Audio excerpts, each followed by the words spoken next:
O Flamengo está fora da luta pelo Brasileirão? Sim ou não? O empate contra o Vasco, nas circunstâncias em que se deu o gol do Felipe Coutinho, tirou de vez o Flamengo chance de ser campeão? Eu acho que não, já antecipo. Porque ele tem um jogo a menos, se ele fizer esses 3 pontos, ele fica ali. Acho que ele não está morto, mas há quem ache que sim. Queremos a sua opinião. E começo ouvindo a dizer Trajano. Flamengo está fora do Brasileirão, tem que pensar só nas Copas, Zé? Olá, boa noite a todos e todas. Eu sou bobo de descartar o Flamengo? Eu, hein, Rosa? Não, senhor. Por vários motivos. Primeiro que é o Flamengo. Né? O Flamengo é o Flamengo. Tem um jogo a menos. Pode se reencontrar com a volta de vários jogadores contundidos e tal. E tem muita água para correr debaixo da ponte. É claro que você analisando agora, Botafogo, né, o Palmeiras, são os dois. Em tese, no momento, são os dois, porque estarem na frente, favoritos. Mas não descarto o Flamengo e fico de olho no Fortaleza e chamo a atenção para um outro time, não para disputar o título, para chegar, tirar o pão da boca do São Paulo, que é o Internacional de Porto Alegre, que vem correndo lá de trás, conseguindo fazer os jogos que faltavam, ainda tem jogo a menos, se não me engano, 2 jogos a menos ainda. 2 jogos, o Bragantino e Flamengo. Né? E pode passar, inclusive, o São Paulo. E está jogando bem, Mas voltando à enquete, eu não sou bom. E vou ficar contra o nosso telespectador, o nosso assinante do UOL. Toda vez que tem uma enquete que se fala do Flamengo, o Flamengo vence. Né? Então, para agradar a maioria, respeitando o Flamengo. Aliás, vamos falar hoje, e o Marrinha que vai falar dele, dos maiores ídolos da história do Flamengo. Os maiores ídolos da história do Flamengo. Dida, ídolo do Zico, né? Foi artilheiro do Maracanã antes do Zico, e quem não viu perdeu a chance. E Dida que foi campeão do mundo em 58, jogando no lugar do Pelé. Então, por todos esses motivos, né? Eu acho que o Flamengo... A pergunta é exatamente qual é? Você descarta o Flamengo? Como é que é, Juca? O Flamengo tem chance? O Flamengo está fora da luta. Não está. E você, Marrinha, boa noite. O que diria? Está fora o nosso Mengão? Boa noite, Juca. Boa noite, Trajano. Boa noite para quem está vendo. Ó, vou falar com o Danilo que se no carnaval não aparecer de faraó do Egito da Record, vocês podem tirar ele do posse de bola no próximo posse de bola sequência do carnaval, digamos assim, né? A fantasia dele já tá armada, digamos assim. Olha, Juca, eu não acho que está descartado, não. O Flamengo jogou 2 bons jogos recentes, né? Apesar de não ter ganho do Vasco, fez um jogo que não ganhou, porque futebol é assim, não é basquete, né? Se não tinha ganho de 20 pontos, né? Aquela coisa que às vezes a gente fala, né? Porque o futebol tem uns erros decisivos, um lance decisivo ali, é um jogo de baixa pontuação, portanto pode ter esses imprevistos, é por isso até que a gente gosta dele, né? Às vezes pode ser a seu favor, às vezes pode ser contra, né? Então, mas não descarta porque tá jogando bem. Agora, o problema é que o Trajano falou assim, tem voltado os contundidos. Volta um, se contundem mais 3, né? Agora saiu o Luiz Araújo contundido, e aí esse que é o problema ali da rotação. Mas, de qualquer jeito, teve boas estreias do Alexandre e do Gonzalo Plata, 2 jogadores que se revelaram aí, vão ser bem úteis. Vários jogadores estão jogando bem, o Gerson está jogando assim, futebol primoroso, o Léo Ortiz está jogando bem, enfim, tem várias... O que está faltando ao Flamengo é um centroavante, né?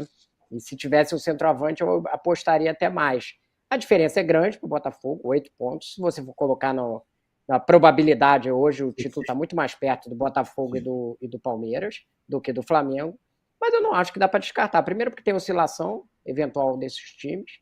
E segundo, que eu acho que o Flamengo tem futebol. Eu acho que o problema vai ser esticar esse elenco, porque continua disputando as 3 competições e está com muito pouca gente, né? Porque teve muita contusão. Os 2 estrearam bem, a gente vai ver o Alcaraz, que começou daquele jeito espetacular com o Corinthians, depois acabou expulso no fim, então a gente vai ter que ver como é que ele entra, mas é um bom jogador. Eu acho que ainda está na briga, mas não é muito fácil, não. Acho que hoje a probabilidade está muito mais para o Palmeiras e para o Botafogo. E aí o Trajano fala assim, Fortaleza. Eu não acredito no Fortaleza, vou ser sincero, e não pelo time não ser bom. Mas o estilo do Fortaleza, que é esse estilo de contra-ataque e tal, eu acho que tem um limite. E esse limite eu acho que chegou e se impôs. Eu acho que o Fortaleza vai ficar brigando ali na frente, tem boas chances de ficar na zona de Libertadores, mas eu não acredito em título do Fortaleza, não. É bom lembrar o seguinte: o jogo que falta ao Flamengo é exatamente contra o Inter e no Beira-Rio. No Beira-Rio. No Beira-Rio. E deve ser numa data FIFA, ou seja, com o Flamengo Isso. sem os jogadores que estejam na seleção. Então, tem essa questão aí posta. Exatamente. E o Inter também, né? Porque o Inter é sempre jogador da seleção também. Tem o Ener Valencia, tem o goleiro do Uruguai, enfim, os dois vão jogar desfalcados. Tem o Borré lá, o atacante, que faz. Exatamente, né? Enfim, essa coisa do Inter, futebol brasileiro aí. Ao Inter faltam Bragantino em Bragança e Flamengo no Beira-Rio, que, se ele fizer os 6 pontos, o coloca com o mesmo número de pontos do São Paulo, e aí começa a brigar pelo 5º lugar, pelo 4º lugar. Muito bem. Hoje à noite, 9h30, tem Fortaleza e Corinthians. Veja bem, Fortaleza é freguesaço do Corinthians. Em 35 jogos, o Corinthians ganhou 19, perdeu só 7. Moleza. Esqueça, por momentos, que o Fortaleza está em 3º lugar e o Corinthians em 18º. E que há uma diferença brutal de pontos entre um e outro. Pense só no seguinte: nos últimos 7 jogos, desde 2022, o Fortaleza ganhou 4 e empatou 3. O Fortaleza está a 7 jogos sem perder do Corinthians, com 4 vitórias e 3 empates. Em Itaquera, esses empates. O jogo hoje é no Castelão.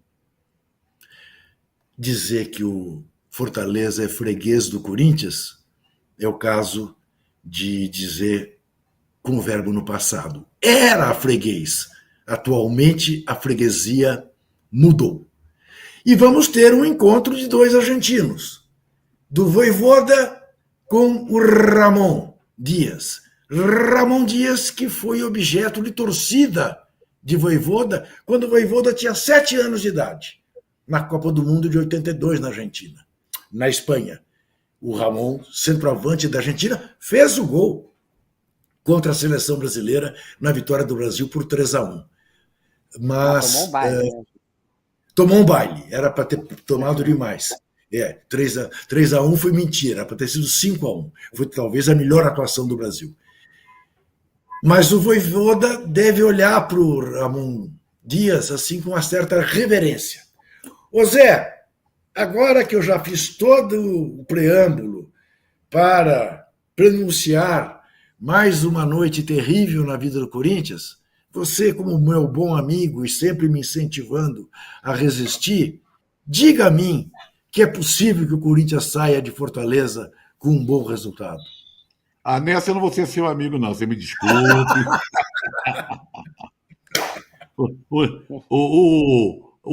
A grande esperança que veio do desceu dos céus ainda não estreou.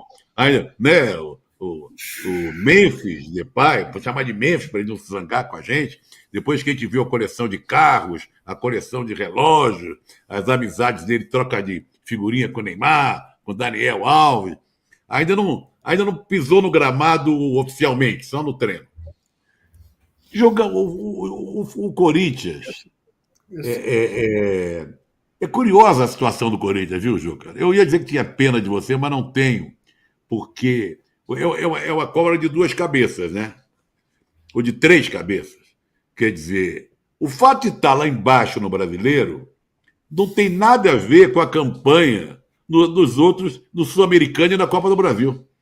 O Corinthians pode conseguir a proeza de ser rebaixado e ser campeão da Sul-Americana e da Copa do Brasil.